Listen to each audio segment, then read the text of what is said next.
This is The Tale of Peter Rabbit by Beatrix Potter. Copyright 1902. Once upon a time, there were 4 little rabbits, and their names were Flopsy, Mopsy, Cottontail, and Peter. They lived with their mother in a sandbank underneath the root of a very big fir tree. "Now, my dears," said old Mrs. Rabbit one morning, "you may go into the fields or down the lane, but don't go into Mr. McGregor's garden. Your father had an accident there. He was put in a pie by Mrs. McGregor. Now run along and don't get into mischief. I am going out." Then old Mrs. Rabbit took a basket and her umbrella and went through the wood to the baker's.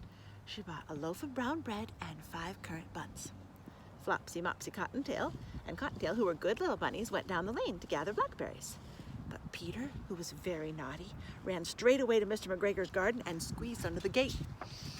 First he ate some lettuces and some French beans, and then he ate some radishes. Then, feeling rather sick, he went to look for some parsley. But round the end of a cucumber frame, who should he meet but Mr. McGregor? Mr. McGregor was on his hands and knees planting young cabbages, but he jumped up and ran after Peter, waving a rake and calling out, "Stop, thief!"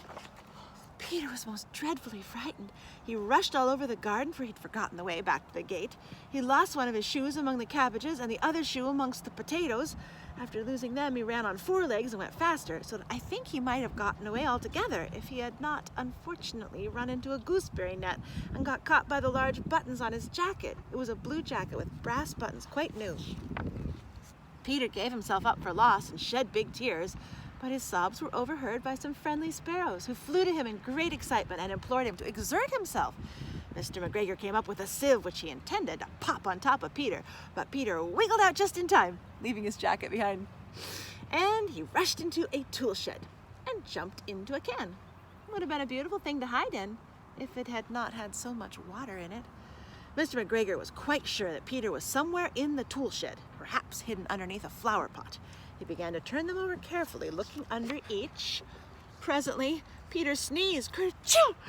Mr. McGregor was after him in no time, and he tried to put his foot upon Peter, who jumped out of a window, upsetting 3 plants. The window was too small for Mr. McGregor, and he was tired of running after Peter, so he went back to his work.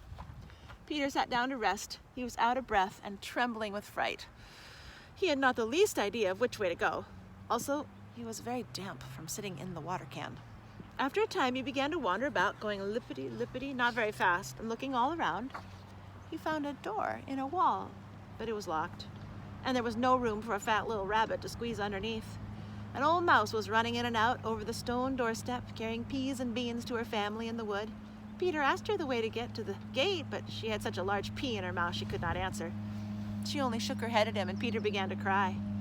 Then he tried to find his way straight across the garden, but he became more and more puzzled. Presently, he came to a pond where Mr. McGregor filled his water cans. A white cat was staring at some goldfish. She sat very, very still, but every now and then the tip of her tail twitched as if it were alive. Peter thought it best to go away without speaking to her, because he had heard about cats from his cousin, little Benjamin Bunny.